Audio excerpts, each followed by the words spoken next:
Let us start with the first question. Which of the following binary or relations denoted on the set of integers is not transitive? A relates B implies.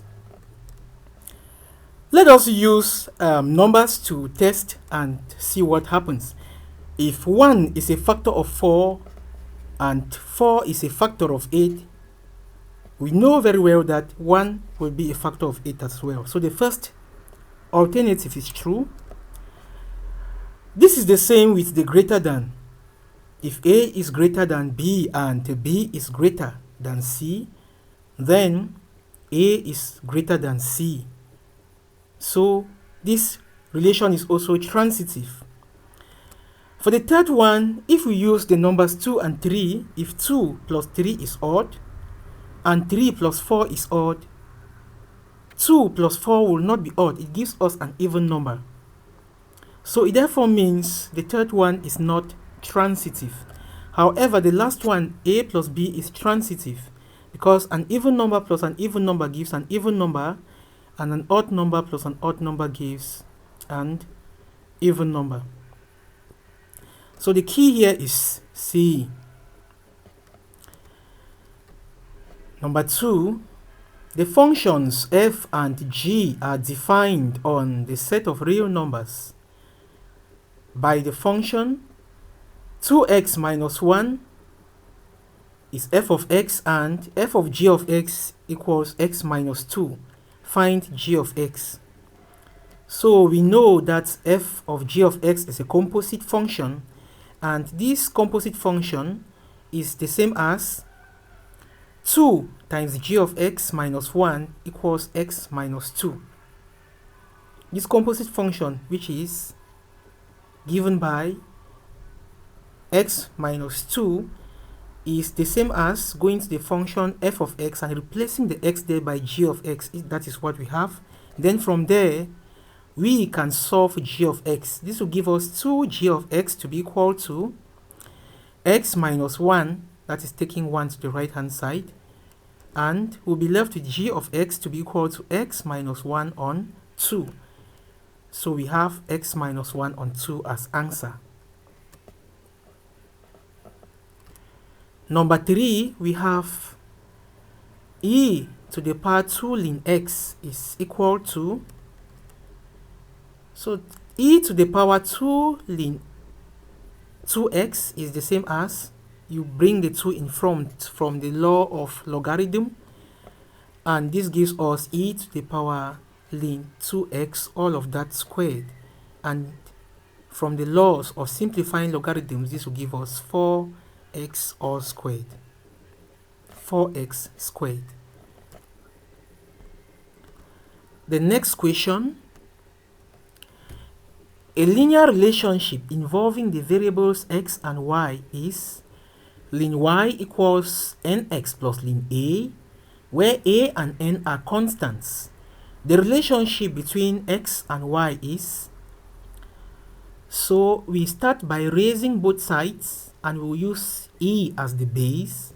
So we have e to the power ln y is equal to e to the power nx plus ln a.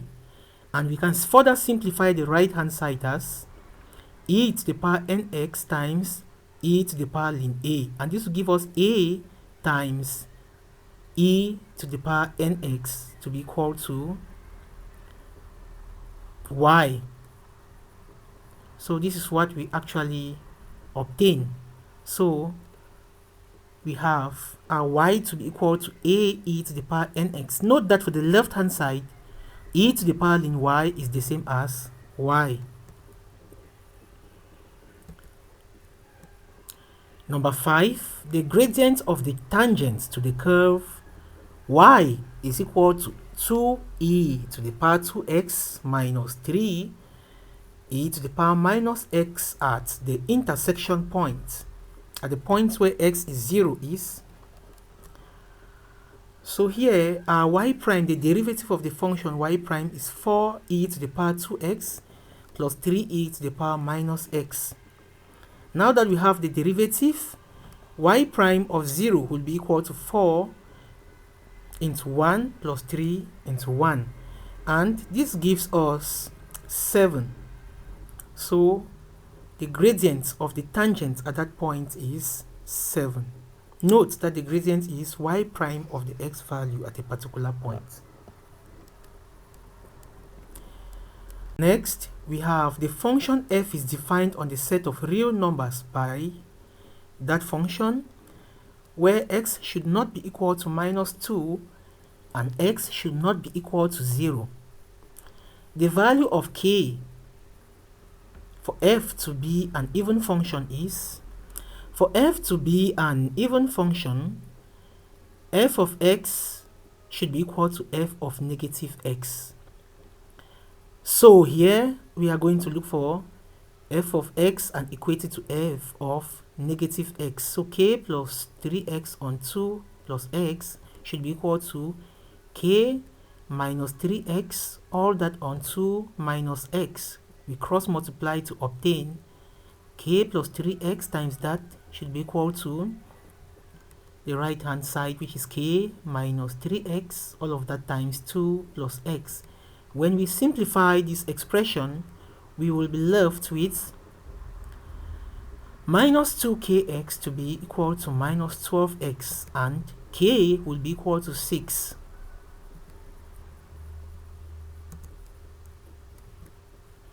Number 7, an equation of the line L1 is that another line L2 passes through the point 1, 2 and is perpendicular to this line. What is the equation of line 2? So we first of all write line 1 in standard form, or in the general form, y equals mx plus c, called the gradient intercept form. From there we have the equation of the gradient of the line 1 to be given by minus 3/4. Then we have mn, that is the gradient now of the perpendicular line, to be given by negative 1 on negative 3/4, and that gives us 4 on 3. Since the two lines are perpendicular, the product of their gradients must be negative 1. At this point, the new line will have an equation of the form y equals its gradient into x minus x1 plus y1, and this is what we have. Simplifying, we finally have 4x minus 3y equals minus 2.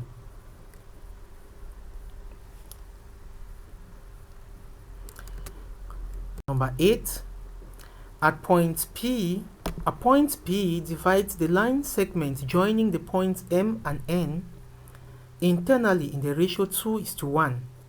The coordinates of P are,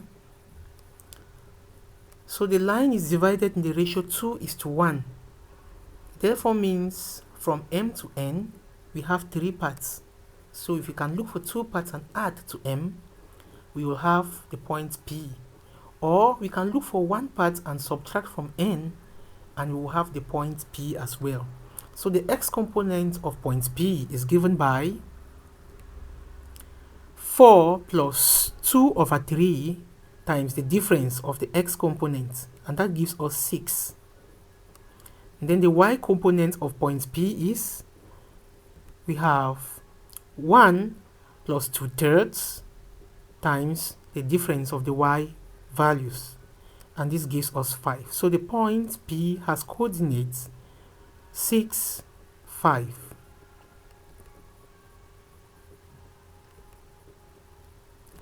Number 9, if 4 log x minus log y equals log 13, then so log x to the power 4 using logarithmic rules is equal to log 13. So bringing like terms together, simplifying using the second law of logarithms, we have x to the power 4 on y to be equal to log 13. And since we have log on both sides, therefore means x to the power 4 on y should be equal to 13. And this will give us x to the power 4 to be equal to 13y. Number 10, a first approximation of the real root of the equation x cubed plus x squared minus 5x minus 1 equals 0 at 2 is 2. A second approximation of the root of the equation using Newton-Raphson method is, so for the Newton-Raphson method, first of all have to find f of 2, and this f of 2 gives us the value of 1. Then we look for f prime of 2, which will give us, in this case, we have minus 11. Then, since we already know the first root to be x0, we can now look for the second root, which is x1, and is given by x0 minus f of x0 on f prime of x0. When you put in the values we have above into this expression, we obtain 2 minus 1 on 11, and when we simplify, we have 21 on 11. Please don't forget to click on the subscribe button at the left hand side at the bottom of your screen as you continue to enjoy this video and share your comments. Number 11, given the complex number z with those values, the modulus argument form of z is, so the magnitude or the modulus of z is 2, that is minus 3 squared plus minus 1 squared, the square root of that. And the value of a, the angle, is arc tan y component on x component, and that gives us pi on 6. But since this complex number is in the third quadrant, the argument of this complex number is given by minus into pi plus a. So this actually gives us minus into pi minus pi on 6, and that gives us minus 5 pi's on 6. So the modulus argument form will now be 2 cos 5 pi on 6 minus I sine 5 pi on 6. The negative sign for the cosine has been left out because cos negative 5 pi on 6 is the same as cos plus 5 pi's on 6. Number 12, given root 3 cos x equals cos pi on 6 minus x, then we are to look for tan. So we have, expanding, we have cos pi on 6 minus x should be the same as cos pi on 6 cos x plus sin pi on 6 sin x. Note the positive sign. But we know the value of pi on 6 to be root 3 on 2, and sin pi on 6 is 1 on 2. So when we simplify further, we have 2 root 3 cos x to be equal to root 3 cos x, that is multiplying all through by 2 plus sin x, and we take the root 3 cos x to the left hand side, you'll be left with root 3 cos x equals sin x, and dividing both sides by cos x, we have root 3 to be equal to tan x. So our tangent is root 3.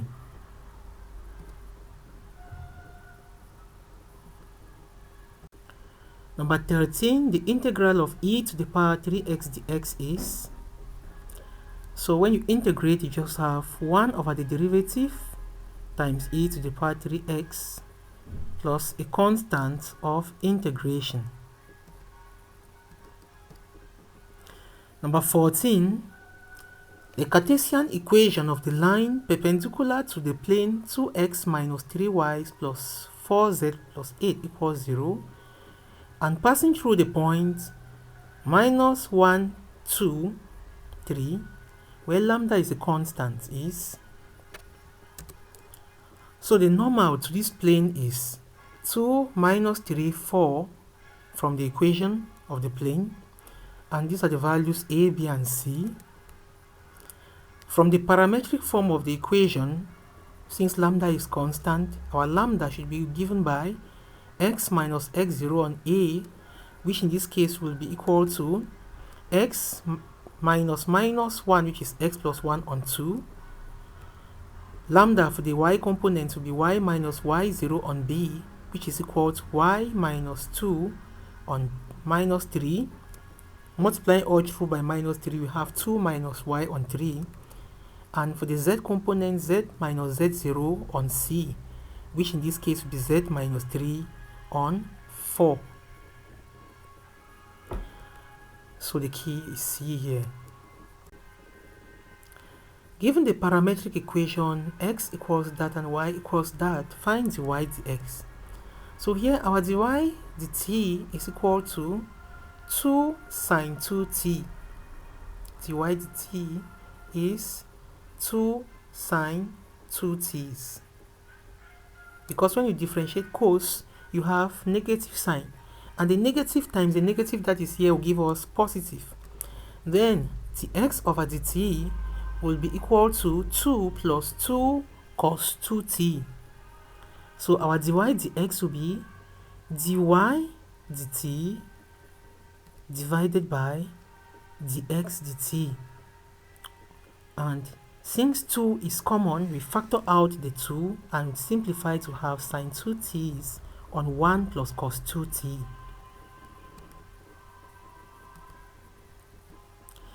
Number 16, the range of values for x for which 2 minus x over x plus 5 is strictly more than 0 is, strictly greater than 0 is. So the boundaries in the equation, we have x to be minus 5 and the other value is 2. So it means the answer is either x is less than minus 5 or between minus 5 and 2 or greater than 2. So we can just use a number in any region and test. If we use 0 to test the regions in between, that is from minus 5 to 2, we have 2 minus 0 over 0 plus 5 gives us 2 over 5, and it is greater than 0. So it satisfies the condition, and we conclude that the solution set is minus 5 less than x less than 2.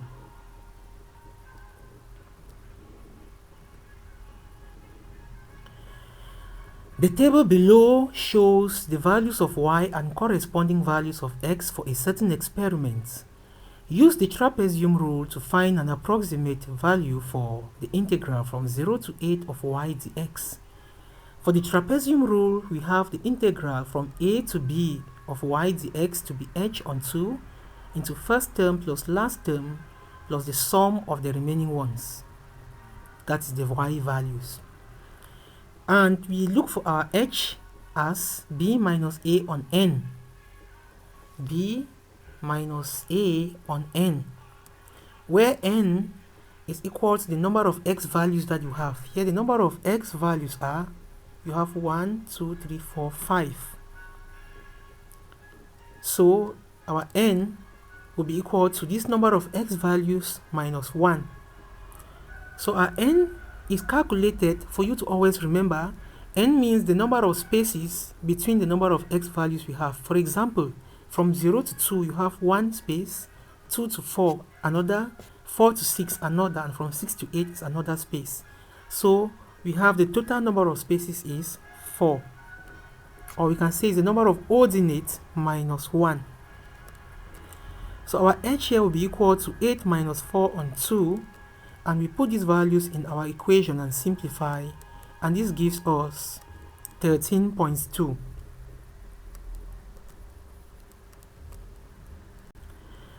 Number 18, the curve of y equals x plus 2 all squared has a minimum point at.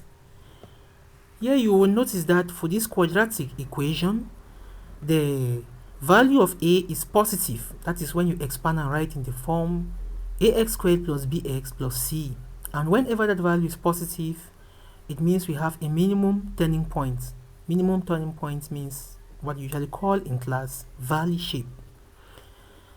So our y prime here, or the derivative, will give us 2 into x plus 2. When you equate this to 0 and solve, we obtain x to be equal to minus 2, and y of minus 2 will give us 0.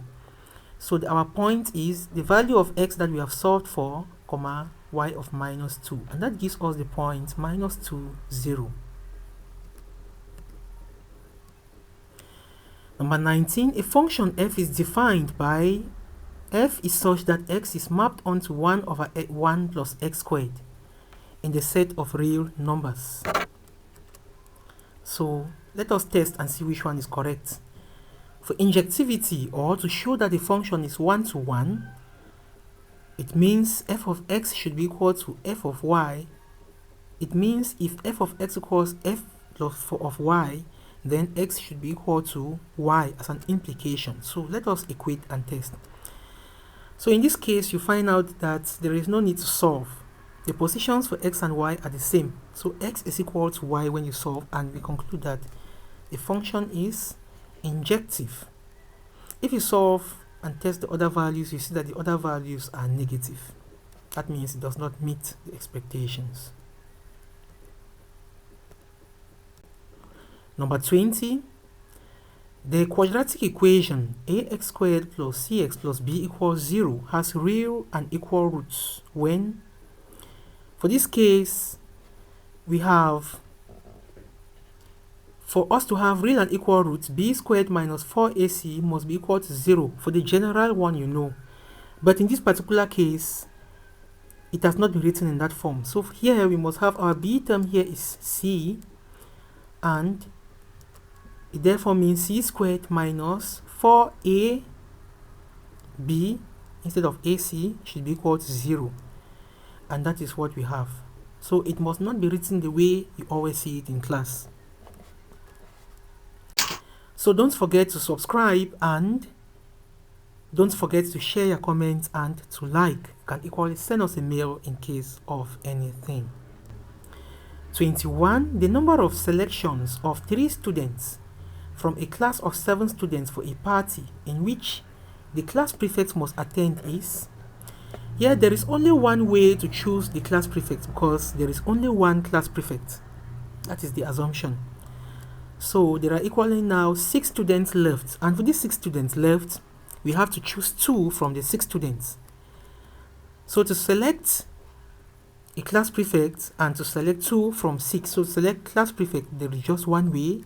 Then to select 2 from 6, we have 6 combination 2. 22. Given that x minus c is a factor of f of x, where f of x equals that, the values of the constant c is, so x equals c is a root, so 2c cubed, we put it into the equation and simplify. When we simplify, we are left with c squared minus that, and when we factorize and expand, we will have our values of c to be 3 and minus 2. Question 23. The expansion of that is, so the expansion is usually given by a plus b to the power n equals a to the power n plus n combination 1a to the power n minus 1b, and so on. So applying this one into this formula, we'll have our first one is 1 to the power 8, which is 1, plus 8 combination 1, and that gives us that, plus 8 combination 2, and we obtain the following result. So when we simplify these results, we have 1 minus 4x plus 7x squared minus that. So the next one is actually minus. Actually here we have keys b and c being the same, so that's what we have. Question 24. Given the differential equation cos x dy dx equals y sine x, then so we have to first of all separate the variables. Dy dx will be equal to y sine x on cos x, and dy on y will be equal to sine x on cos x. We integrate both sides. We will have ln y to be equal to ln absolute value of cos x plus a constant of integration. The right hand side can be written as ln 1 over cos x plus the constant, and this gives us ln sec x plus k. Question 25, we have that series, and this series can be summarized as the R minus 1, and we know the value of the summation of this series. The first one, R, so the terms will be 1, 2, 3, and so on. So the first term is A, which is 1, and the common ratio, or the common difference, is 1. So when we simplify this, what we have. Now for the summation of 1 to the power n plus 1 is just the same as n plus 1 times 1. So we simplify this, we see that n plus 1 is common, we can factor it out. Then we have 2 plus n, all that divided by 2 give us 1 plus n on 2 minus n plus 1. Bringing like terms together, we will have n plus 1 into 1 plus n on 2 minus 1, which is n on 2 into n plus 1. 26. The limit of this function is, when we put 0, we have 0 over 0 is undefined. So we can simplify the numerator, and sine 2x minus sine x on sine x will be equal to 2 sine x cos x minus sine x, all that on sine x. Sine x is common. When we factor it out, we will be left with 2 cos x minus 1. And when we now put in the value of 0 in this function as x tends to 0, we will have the limit of this function to be equal to 2 into 1 minus 1, which is 1. 28. Expressing this in partial fraction is, you just have this a over the first plus b over the second. And if it is expressed and you multiply both sides by the denominator of the left hand side, you obtain that expression. So if x equals 2, the value of a will be 3 when you put in that equation. And if x equals 1, our b will be minus 3. So the key here is D.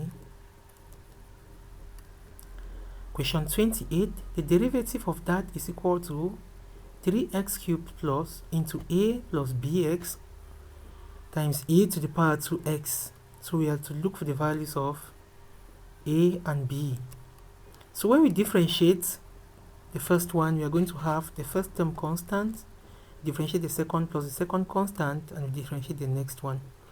And that's the derivative you obtain. We can express this derivative now to resemble the right hand side of the equation that was given in the equation.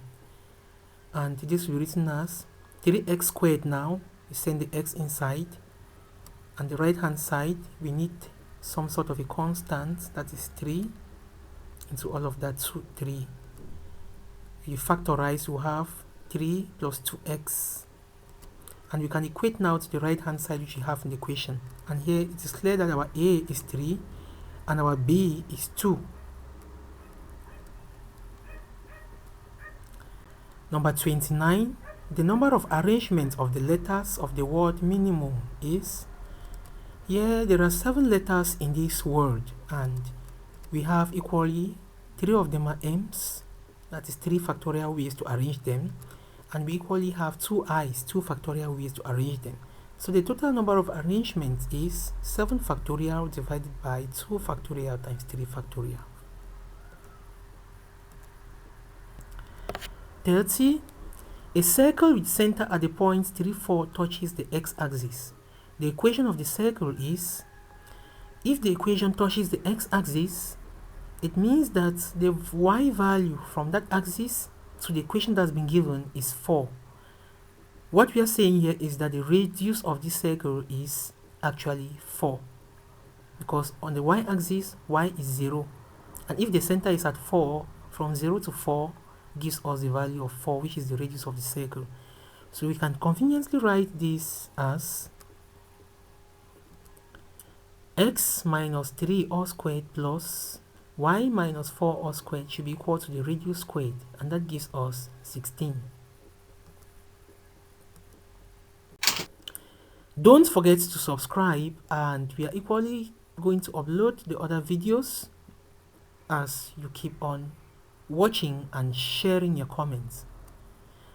31. The mean of n numbers is 12 if 20 is added to the numbers, the new mean is 13. The value of n is, you find out that this question repeats several times, they just change the value a bit. So the mean of the first numbers is 12. It means that if you add all the numbers you have, 12 times that is the number of numbers that we have, times the mean, that is 12 times n. So this gives us 12n. Now plus the 20 that has been added to it, 20. We now have a total of n plus 1 numbers. So divided by n plus 1 to have the new mean. We now equate to the new mean, which is 13. And when we solve for n here, we will have our n to be equal to 7. 32. Two events A and B are such that probability of A equals that and probability of B equals that. Probability of A intersection B equals 1 on 3. Find the probability of B given A prime. So the probability of B given A prime is defined as probability of B intersection A prime on probability of A prime, where the probability of B intersection A prime is equal to probability of B minus probability of A intersection B, and probability of A prime is 1 minus probability of A. So this will give us 7 on 12 minus 1 on 3, all on 1 minus 8 on 15, and that gives us 12, 3 on 12 times 15 on 7. So 15 on 28 is the result.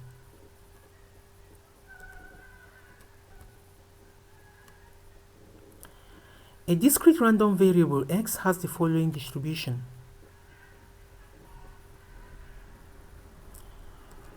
So the variance is given by that formula, x minus x bar squared, that's x minus mu all squared, times the probability of each. We first of all need the mean.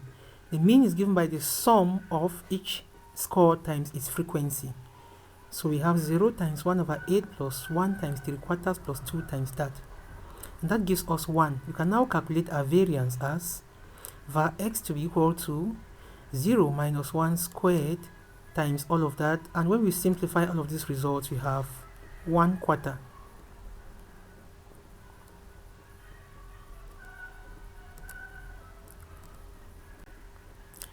The discrete random variable x is such that x follows the binomial with parameters n and 0.3. If the expectation is 2.4, then the value of n is, so the expectation is given by np, and we have 0.3 times n to be 2.4, so our n is 8. The continuous random variable x has probability density function given by that and zeros elsewhere. The value of the constant k is, so the integral from 0 to 1 of kx into 1 minus all of that equals 1. When we do this integral, we have k into x squared on 2 minus k times x to the power 4 on 4 from 0 to 1. And when all of this should be equal to 1. When we simplify this integral, we have k on 4 equals 1 and k equals 4.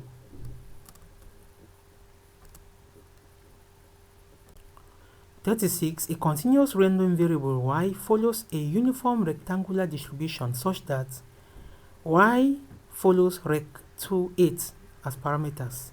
var y equals, don't forget that the continuous random variable is also called the uniform distribution, and the mean of this distribution is a half times the sum of the value of the parameters.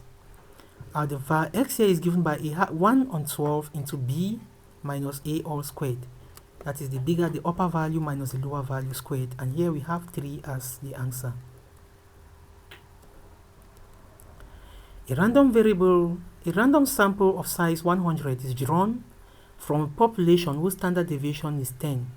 The sample mean is found to be 76. The 95 confidence interval for the population mean is, so for the 95% confidence interval, our z value from tables is 1.96. The population mean is given by mu equals z bar plus or minus z value into standard deviation on root n.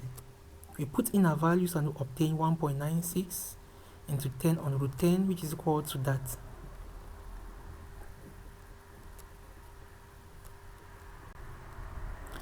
To test the hypothesis H0 is mu equals the mean is 20 for the population, and the alternative, the mean is not equal to 20, the critical values for x were set at 30 and 38. X was then found to be 49 and H0 rejected. If mu is actually 35, that is, if the population mean is actually 35, then we look at the alternatives. So the sample has been chosen for the population and the critical values have been set at 30 and 38 for the sample, not for the population. So the chosen sample has critical values, lower is 30 and the upper is 38. The x bar falls outside. The 49 is a value outside these values that we have. So applying this to the population, it means the population mean is not 20 because the sample has shown that the 49 is outside these values which we have taken. So rejecting it is okay. Now applying it to the population, we are being told that the population mean is actually 35. It now matches with the testing hypothesis that mu is equal to 20 for H0. And this is actually true since the population mean is 35. So we can say that no error has been committed because the values do match. 39. The regression of y on x for a certain data is y equals 48 plus 8x. Given that the covariance of the data is 16, the variance S is given by, we know var y will be equal to 8 times var x from the standards that you have, and this will give us 16 equals 8 var x, and our var x to be equal to 16 on 8, which is 2. And the scores by two judges were ranked as follows. The value for the Spearman's correlation coefficient of rank correlation is, so for the Spearman's we have 1 minus 6 summation d deviation squared on n into n squared minus 1.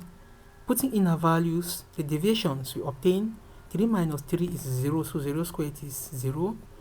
1 minus 2 squared is 1, all the other ones are 1. 5 minus 4 squared, 2 minus 1 squared, 4 minus 5 squared. All that on 5 into 5 squared is 25 minus 1 gives us 24, and that gives us 1 minus 1/5, which is equal to 4/5. Thank you so much guys for your kind attention, and we'd like to welcome your comments on anything. We'd like to welcome you and thank you for your kind attention. The paper 3 and others are equally coming up. We are actually uploading. We cannot put everything at once, and every week, every Sunday, we make sure that something is uploaded, at times on Saturdays. We have been the Maths Panel and we are honored to have you. May you